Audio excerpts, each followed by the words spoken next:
एक बहुत विशाल जंगल के एक छोटे से कोने में हिरनी और हिरण का एक जोड़ा रहता था। हिरनी गर्भवती थी, इसीलिए हिरण उसको हर खुशी देना चाहता था। ये लो चकोरी, मैं तुम्हारे लिए सेब लेकर आया हूँ। तुम इस सेब को खा लो, इससे हमारा बच्चा लाल और बेहद खूबसूरत पैदा होगा। अरे रूपा जी, ये सब तो बेकार की बातें हैं। हम तो घास खाने वाले जानवर हैं, फिर भला हम फल कैसे खा सकते हैं? मान लो अगर मैंने आज यह फल खा भी लिया तो तुम रोज रोज मेरे लिए फल कहाँ से लाओगे? और यह सेब तो बहुत ही ठंडे और पहाड़ी वाले इलाकों में उगता है, इसके लिए तुमको बहुत दूर जाना पड़ता होगा। मैंने तुमसे कितनी बार बोल रखी है कि मैं गर्भवती हूँ, तब तक तुम ज्यादा दूर से खाना मत लाया करो। तुमको पता है जब तुम अकेले खाना लेने जाते हो मुझको कितनी चिंता होती है। आज तुम मेरी कसम खाओ कि तुम कभी भी सेब नहीं लेकर आओगे। मैं जानती हूँ सेब यहाँ पर नहीं उगता, तुम इसको बहुत दूर से लाते हो। मैं नहीं चाहती कि तुम मेरे लिए इतना जोखिम उठाओ। माफ करना चकोरी, मैं भूल गया था कि जब मैं खाना लेने जाता हूँ तो तुम अकेली रहती हो और तुम्हारी जान को भी खतरा हो सकता है। अब से मैं वादा करता हूँ, मैं कभी भी इतनी दूर खाना लेने नहीं जाऊंगा। वो दोनों आपस में बातें कर ही रहे होते हैं, तभी उनके पास एक गीदड़ का जोड़ा आता है।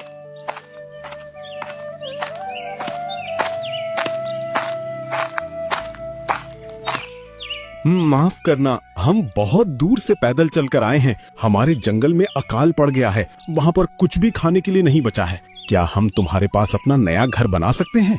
देखो, मैं बिना छानबीन के किसी को भी अपने जंगल में घर बनाने की इजाजत नहीं दे सकता। पहले तुम मुझको यह बताओ, तुम्हारा कौन सा जंगल है और तुम दोनों का नाम क्या है, तभी मैं तुमको यहाँ पर घर बनाने दूंगा।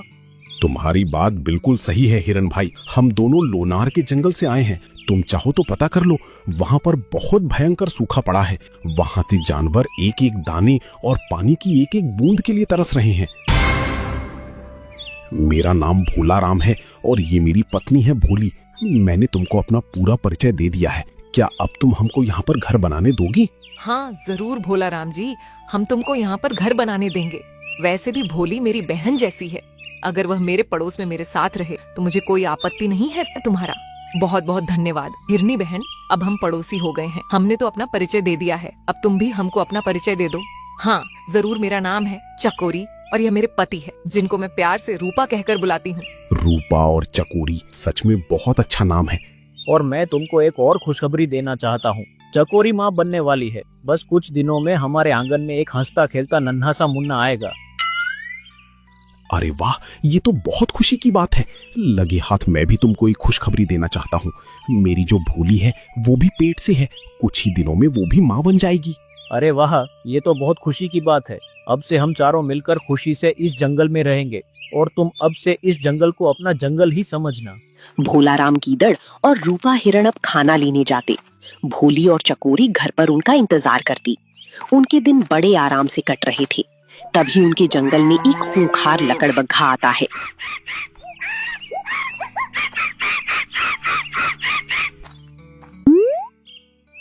अरे हिरन भाई, ये जंगल तो बहुत ही खूबसूरत लग रहा है।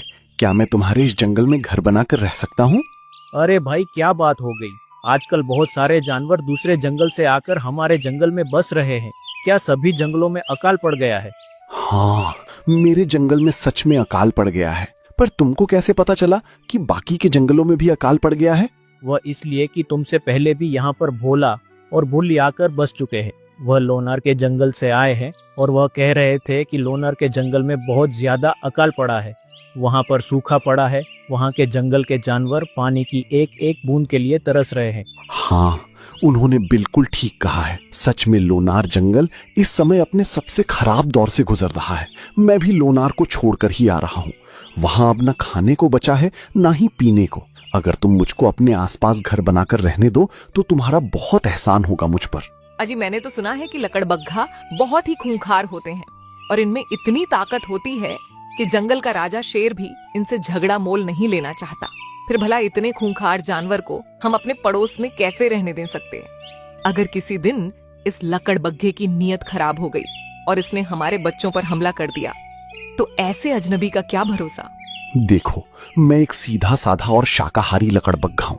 मैं घास फूस और फल खाकर अपना गुजारा कर लेता हूँ। हाँ लकड़बग्घा, मुझको तुम्हारी बातों से लग रहा है कि तुम बहुत ही सीधे साधे हो वैसे भी चकोरी, हमने उन दोनों को तो अपने जंगल में बस जाने दिया है, फिर भला हम लकड़बग्घा से कैसे मना कर सकते हैं। कोई बात नहीं है लकड़बग्घा, तुम भी अपने लिए एक नया घर बनाकर हमारे पड़ोस में रह सकते हो। तुम्हारा बहुत धन्यवाद हिरन भाई, जो तुमने मुझे अपने पड़ोस में रहने की इजाजत दी।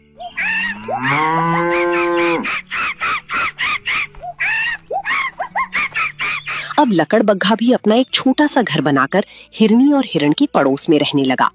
तभी लकड़बग्घा पर भोली की नजर पड़ी।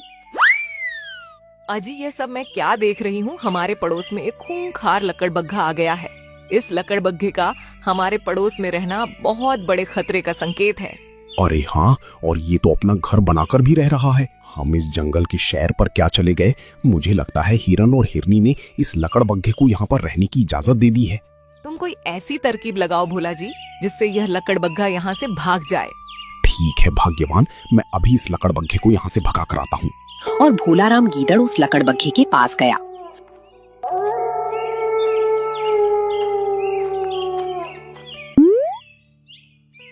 अरे कौन हो तुम, और इस जंगल में मेरी इजाजत के बिना कैसे रह रहे हो?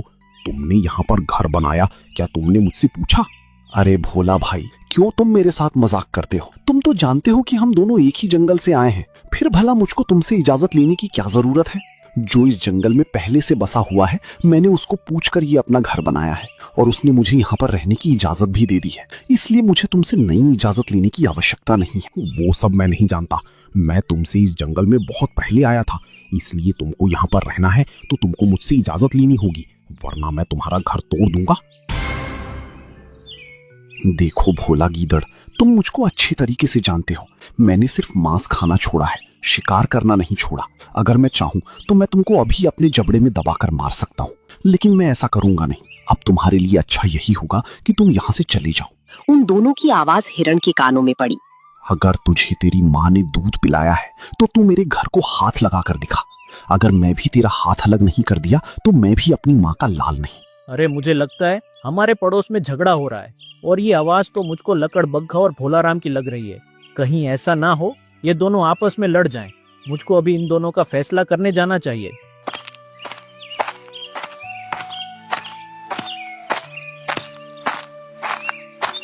हिरण उन दोनों के पास पहुंचा। अरे क्या बात हो गई? तुम दोनों इतनी जोर शोर से क्यों लड़ रहे हो? देखो ना हिरन भाई, मैंने आपको पूछकर अपना नया घर बनाया था। अब ये गीदड़ का बच्चा बोल रहा है कि मुझे इससे भी इजाजत लेनी होगी, जबकि ये भी मेरे जंगल का ही है। फिर भला मुझको इससे इजाजत लेने की क्या जरूरत है, जो इस जंगल में पहले से बसा हुआ है और इस जंगल का मूल निवासी है। मैंने उससे इजाजत ले ली है, फिर भला कल परसों आई हुई इस गीदड़ से मुझे इजाजत लेने की क्या आवश्यकता है? मैं भले कल परसों आया हूँ, लेकिन तुमको मुझसे इजाजत लेनी होगी। देखो भोला, इसको तुमसे इजाजत लेने की कोई आवश्यकता नहीं है। ये मत भूलो कि तुम इस जंगल के मूल निवासी नहीं हो। जिस प्रकार से तुम दुख में अपना जंगल छोड़कर आए थे, उसी प्रकार यह लकड़बग्घा भी अपना जंगल छोड़कर आया है, और इसको यहाँ पर रहने की इजाजत मैंने दी है। इसलिए इसको तुमसे इजाजत लेने की कोई आवश्यकता नहीं है। और तुम ये भी जान लो, ये लकड़बग्घा मेरा मित्र है और तुम भी मेरे मित्र हो, इसलिए तुम दोनों को आपस में झगड़ा करने की कोई आवश्यकता नहीं है। और मुझको लकड़बग्घा का हाव भाव देखकर लग रहा है कि तुम ही इससे झगड़ा करने के लिए आए हो। और गीदड़ अपने मन ही मन सोचने लगा। कोई बात नहीं है हिरन के बच्चे, अगर मैंने भी इस लकड़बग्घा को तुझसे ही धक्के लगवा कर ना निकलवाया तो मेरा नाम भी भोलाराम नहीं। अरे क्या बात हो गई? भोलाराम की सोच में डूबे हो। मैंने कहा अब इसको तुमसे परमिशन लेने की कोई आवश्यकता नहीं है, इसलिए तुम जाकर सो जाओ और लकड़बग्घा को भी सोने दो। लकड़बग्घा, तुम यहाँ पर आराम से रहो, तुमको किसी से इजाजत लेने की आवश्यकता नहीं है। तुम्हारा बहुत धन्यवाद हिरण भाई, तुमने आज मुझको अपना दोस्त कहा है और मैं अपनी दोस्ती बखूबी निभाने जानता हूँ। मैं तुम्हारे लिए जान दे भी सकता हूँ और किसी की जान ली भी सकता हूँ। लकड़बग्घा, तुम्हारा बहुत धन्यवाद जो तुमने मुझको इस काबिल समझा। अच्छा, अगर अब तुमको यह गीदड़ दोबारा परेशान करे तो मुझे बता देना, मैं इसकी शिकायत अपने राजा से कर दूंगा। तुम जितने दिन चाहो यहाँ पर आराम से रह सकते हो। और हिरण वहां से लौट गया। ऐसे ही कुछ दिन बीत गए। फिर चकोरी हिरनी को एक प्यारा सा बच्चा पैदा हुआ और दूसरी तरफ भोली को भी एक प्यारा सा बच्चा पैदा हुआ। लकड़बग्घा चकोरी हिरनी के पास आया। अरे वाह, आज तो मैं मामा बन गया। सच में चकोरी, तुमने बहुत खूबसूरत बच्चे को जन्म दिया है। तुम्हारी जैसा बच्चा पूरी जंगल में नहीं है। कहीं इसको मेरी नजर ना लग जाए। इसको बुरी नजर से बचा कर रखना। अरे भैया, आप ये कैसी बात करते हो? भला अपनों की कोई नजर लगती है? ये सब दूर से भोलाराम गीदड़ देख रहा था। अरे देखो तो इस लकड़बग्घे को, बच्चा तो मेरे घर भी हुआ है, लेकिन ये मेरे घर तो बधाई देने आया ही नहीं है।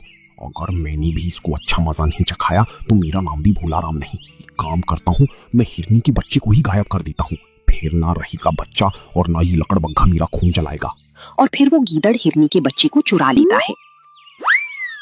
चकोरी, हिरनी और रूपा हिरण जंगल से घूम कर आए तो उनको उनका बच्चा नहीं दिखा, जिससे वो बहुत ज्यादा परेशान हो गए। अजी, हमारा बेटा कहाँ गया? मैं सुबह तो उसको यहीं पर छोड़ कर गई थी, फिर भला वह यहाँ से कहाँ जा सकता है? तुम बिल्कुल ठीक कह रही हो। वह अभी इतना बड़ा नहीं हुआ था कि वह घर से अकेले बाहर निकल जाए। मेरा तो दिल बैठ जा रहा है, कहीं ऐसा तो नहीं कोई शिकारी जानवर हमारे बच्चे को उठा ले गया हो। अजी, आप कुछ भी कीजिए, लेकिन मेरे बच्चे को ढूंढ कर लाओ। अगर आज मेरा बच्चा मुझे नहीं मिला तो मैं अपनी जान भी दे दूंगी। तभी वहाँ पर वो गीदड़ आया और आकर बोला, तुम्हारा जान गवा देना ही बेहतर है, क्योंकि तुम्हारा बच्चा अब तुमको कभी नहीं मिलेगा। मेरी लाख मना करने पर भी तुमने उस खूंखार लकड़बग्घे को अपने घर के पास रहने दिया। हो ना हो इस खूंखार लकड़बग्घा ने तुम्हारे बच्चे को खा लिया होगा। खबरदार भोला, अगर तूने लकड़बग्घा के बारे में एक भी शब्द अपने मुंह से गलत निकाला तो तू नहीं जानता वह कितना शरीफ है। वह मांस खाने वाला लकड़बग्घा नहीं है। अरे रूपा, तूने कभी उसको शाकाहारी भोजन खाते हुए देखा है, या फिर तू ऐसे ही उसको शाकाहारी बोल रहा है? वह तो शाकाहारी लकड़बग्घा है। मैंने उसको शाकाहारी भोजन खाते हुए नहीं देखा, पर मैंने उसको मांसाहारी भोजन खाते हुए भी तो नहीं देखा। फिर मैं कैसे मान सकता हूँ कि मेरे बच्चे को उस लकड़बग्घे ने ही खाया है? तुमको मानना पड़ेगा, क्योंकि हमारे इस इलाके में और कोई मांसाहारी जानवर नहीं है जो तुम्हारे बच्चे को खा जाए। मुझे पूरा भरोसा है कि उस लकड़बग्घे ने ही तुम्हारे बच्चे को खाया है। तभी वहाँ पर दौड़ती हुई भूली भी आ गई। अरे तुम यहाँ पर फालतू की बकवास किए जा रहे हो और हमारा बच्चा गायब हो गया है।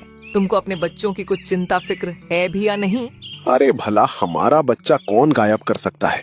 मैं तो पूरा दिन अपने बच्चों के पास ही था। अगर तुम अपने बच्चों के पास थे तो बताओ, तुम्हारे बच्चे को कौन ले गया है? मुझे लगता है तुम यहाँ पर गपशप करने में बिजी थे और हमारा बच्चा कोई लेकर भाग गया। तभी वो चारों मिलकर अपने बच्चों को ढूंढने लग जाते हैं, पर उनको बच्चे कहीं नहीं मिलते। तभी वो सब लकड़बग्घे के पास आते हैं। लकड़बग्घा, मुझको तुम पर पूरा भरोसा है कि तुम मांसाहारी भोजन नहीं खाते हो, लेकिन हम दोनों के बच्चे गायब है। और ये भोलाराम मुझसे कह रहा था कि मेरे बच्चे को तुमने गायब किया है। क्या भोला कि ये बात सत्य है? देखो, तुम्हारा बच्चा गायब हुआ है, ये बात तो बिल्कुल सत्य है, लेकिन मैंने तुम्हारे बच्चे को गायब नहीं किया है। तुम्हारी बच्ची को गायब करने वाला और मुझको मांसाहारी बताने वाला एक ही जानवर है, और वो है भोलाराम। भोलाराम ने ही तुम्हारी बच्ची को चुराया है। देख लेना भोलाराम, अगर तुमने एक भी झूठ बोला तो मैं तुम्हारी बच्ची को मार डालूंगा, जिसको मैं तुम्हारे घर से चुरा कर ले गया था। हाय दया लकड़बग्घा भाई, तुमने मेरे बच्चे को क्यों चुराया है? तुमको चोरी करते शर्म नहीं आती? शर्म तो बहुत आती है चोरी करते हुए, पर क्या करें, कभी कभी सीधी उंगली से घी नहीं निकलता, तो उंगली को टेढ़ी करना आवश्यक हो जाता है, और आज मैंने वही किया है।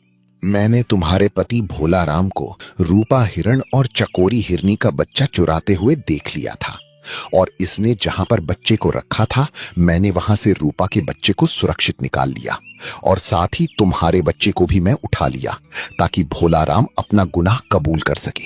अगर आज भोला ने अपना गुनाह कबूल नहीं किया तो तुम कभी भी अपने बच्चे का मुंह नहीं देख पाओगी। अजी, ऐसी भी क्या मुसीबत आ गई थी जो तुमने रूपा और चकोरी के बच्चे को उनसे जुदा कर दिया? जब चकोरी को बच्चा पैदा हुआ था तो ये लकड़बग्घा वहां पर बधाई देने गया था, लेकिन जब मेरे वहां पर बच्चा पैदा हुआ था तब ये लकड़बग्घा मेरे पास बधाई देने नहीं आया, और ये बात मेरे दिल में चुभ गई। बस इसीलिए मैंने चकोरी और रूपा के बच्चे को चुरा लिया, पर मुझे क्या पता था कि ये लकड़बग्घा मुझसे भी 2 कदम आगे निकल जाएगा। अगर लकड़बग्घा ने तुम्हारे बच्चे होने की बधाई नहीं दी तो तुमने मेरे बच्चे को जान से मार डालना चाहा। तुम इतने नीचे गिर सकते हो, मैंने कभी सोचा नहीं था लकड़बग्घा। भाई, मैं तुमसे विनती करके कहता हूँ, तुम इसके बच्चे को भी सही सलामत लौटा दो, और मेरे बच्चे को भी, चकोरी जिसको तुम मुंह बोली बहन बोलते हो, उसको उसका बच्चा सही सलामत लौटा दो। तुमने मुझको दोस्त कहा है, उस दोस्ती का फर्ज नहीं निभाओगे? फर्ज तो मैं बहुत पहले ही निभा चुका हूं रूपा। तुम नहीं जानती, अगर आज मैं नहीं होता तो ये गीदड़ तुम्हारे बच्चे को खा गया होता। तुम दोनों के बच्चे मेरे पास सुरक्षित हैं, मेरे घर में। मैं उनको अभी तुम्हारे पास लेकर आता हूं। और रूपा हिरण, मैं दोस्ती बखूबी निभाना जानता हूं, तभी तो मैंने इस दुष्ट से तुम्हारे बच्चे को बचा लिया। और लकड़बग्घा अपने घर जाकर उन दोनों बच्चों को अपने साथ ले आता है।